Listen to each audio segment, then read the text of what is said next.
அம்பேத்கர் அவர்கள் இந்து மதத்துல தான் இருந்தாங்க. கூடிய அசிங்கம் பிடிச்ச ஒரு திருமாவளவன் இந்துவா பிறந்து என்ன பாவம் பண்ணியிருக்கோம்? அம்பேத்கர் அவர்கள் இந்து மதத்துல தான் இருந்தாங்க. அவங்க புத்த மதத்துக்கு தான் தழுவினாங்க. அவரு தெளிவாக சொல்லியிருக்க அம்பேத்கர். ஆனா திருமாவளவன் வந்து திசை திருப்புறாங்க. திருமாவளவன் வந்து திசை திருப்பி மத மாற்றம் செய்யணுங்கிறதுல நோக்கத்துல பேசிட்டு இருக்காங்க. ஆனா அம்பேத்கர் வந்து இந்த பூமி புண்ணிய பூமிங்கிறத தெளிவாக சொல்லியிருக்காங்க. ஆனா இங்க யாரும் மதம் மாறக்கூடாதுங்கிறது சொல்லியிருக்காங்க. ஆனா புத்த மதத்துக்கு தான் மாற சொல்லியிருக்காங்க ஒழிஞ்சு கிறிஸ்டின் மதத்துக்கோ முஸ்லிம் மதத்துக்கோ மாறணும்னு சொல்லல. ஆனா சில தவறுதலாக திருச்சி அண்ணன் திருமாவளவன் பேசிட்டு இருக்காங்க. ஆனா திருமாவளவன் நீங்க இந்துங்கிற சலுகை உபயோகப்படுத்துறது அனுபவிக்கிறது தப்பு. நீங்க எஸ்சி சலுகை அனுபவிக்க கூடாது. நீங்க கிறிஸ்டின் மதத்துக்கு மாறுங்க, முஸ்லிம் மதத்துக்கு மாறுங்க, நீங்க மாற்றி போங்க. அதுக்காக தமிழ்நாட்டுடைய பண்பாட்டு தமிழ்நாட்டுடைய கலாச்சாரம் ஒட்டுமொத்த தமிழ்நாட்டையும் சீர்குலைச்சிட்டு இருக்காங்க. அசிங்கமான பொம்மை. நீ முஸ்லிம் மதத்தை பேசுவீங்களா, கிறிஸ்டின் மதத்தை பேசுவீங்களா? ஆனா சலுகை மட்டும் இந்து சலுகை வேணுமா, எஸ்சி சலுகை. ஆனா கிறிஸ்டின் மதத்துக்கும் முஸ்லிமுக்கும் வாழ்படுத்திட்டு இருக்காங்க. நீ அப்படி தன்மான உள்ளனா நான் கிறிஸ்டின் மதத்துக்கு மாறி போன மாறி போங்க, மாறி போயிட்டு நீங்க இந்து மதத்தை பேசுங்க, அப்ப பாத்துக்கிடுறோம். ஆனா இந்து மதத்துல இருந்துட்டு இந்து சலுகையும் எஸ்சி சலுகையும் வாங்கிட்டு அடுத்தவங்களை மதம் மாறுன்னு சொன்னா நல்ல அது நம்ம நாட்டுல ஒரு பெரிய குழப்பத்தை நீதிமன்றம் தெளிவாக சொல்லியிருக்காங்க. இதுல மதம் மாறி போனவங்களுக்கு சலுகை இல்லைன்னு சொல்லியிருக்காங்க. இவங்க எஸ்சிங்கிற சலுகையை வாங்கிட்டு இருக்காங்க. அந்த இட ஒதுக்கீடுலாம் அந்த தொகுதியில நிக்காங்க.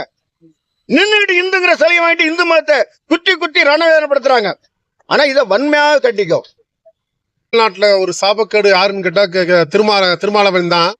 காரணம் என்ன வேண்டாக்க சனாதனத்தை அழிப்போம்னு சொல்றான்.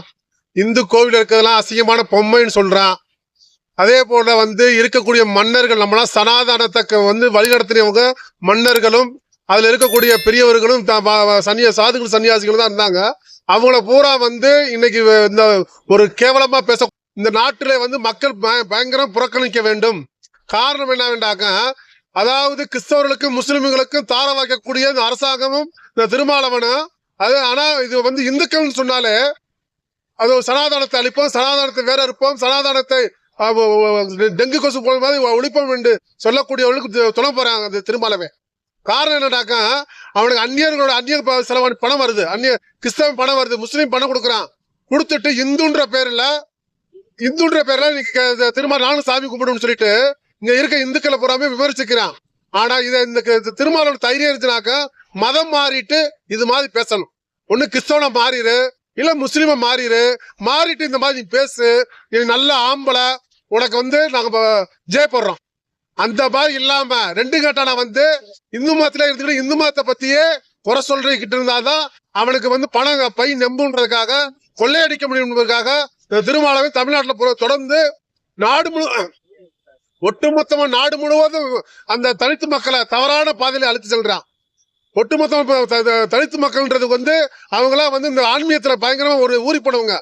ஆனா அவங்கெல்லாம் தவறான கண்ணோட்டத்தோட தமிழ்நாடு 10,000 இந்தியாவுல ஒருங்கிணைச்சுக்கிறான். 30 கோடி பேர் நாங்க இருக்கோம், 35 கோடி பேர் இருக்கோம்னு சொல்லி தவறான கருத்துக்கள் மக்கள்கிட்ட பூத்திக்கிட்டு இருக்கா. இது மாதிரி கண்டிக்கத்தக்கது. வரக்கூடிய தேர்தலில் திருமாவளவன் ஒரு ஆள் இருந்தான்ற அடையாளம் தெரியாம மக்கள் புறக்கணிக்க வேண்டும் என்று. என்னன்னு கேட்டீங்கன்னா வந்து இந்த விஷயத்த வந்து அரசு தான் வந்து தடுக்குது. இதுக்கு வந்து ஸ்டாலின் பதவி விலகணும். ரெண்டாவது வந்து இந்த மதுரை கலெக்டர் அவருக்கு வந்து துறை ரீதியான நடவடிக்கை. அதுக்கப்புறம் வந்து நம்ம மதுரை கமிஷனர் அவருக்கும் மேலே வந்து துறை ரீதியான நடவடிக்கை எடுக்கணும். இது வந்து நீங்க இந்துக்கள்னா மட்டும் என்ன உங்களுக்கு என்ன கிள்ளிக்கிறியா தெரியுதா? அதாவது நாங்க வந்து ஒவ்வொரு விஷயத்தையும் வந்து நாங்க இங்க தமிழ்நாட்டுல வந்து போராடி பெற வேண்டியதா இருக்கு. இப்ப உதாரணத்துக்கு வந்து இன்னைக்கு வந்து இன்றைய நாள் வந்து மீனாட்சி அம்மன் வந்து அவதரிச்ச நாள் வந்து இந்த நாளை வந்து அரசு விழாவா கொண்டாடணும். ஆனா வந்து ஆளுகிற திமுக அரசு வந்து இதை வந்து அரசு விழாவா நம்ம வந்து 9 இடத்துல சாப்பாடு போட்டதுக்கே வந்து அவருக்கு போதிய அனுமதி கொடுக்காம அவரை அலக்கழிச்சு ஏகப்பட்ட மன உளைச்சலுக்கு ஏற்படுத்துறாங்க. ஹிந்துன்னு ஒரு விஷயம் வந்துச்சுன்னா மட்டுமே இந்த அரசுக்கு எங்க எரியுது என்ன ஏதுன்னு தெரியல. முழுக்க நம்மளை மட்டும்தான் இவங்க வந்து தொடர்ந்து வந்து இவங்க அடக்குமுறைக்கும் ஒடுக்குமுறைக்கும் ஆளாக்கிட்டு இருக்காங்க. அப்படி நாங்க இந்துவா பிறந்து என்ன பாவம் பண்ணியிருக்கோம்?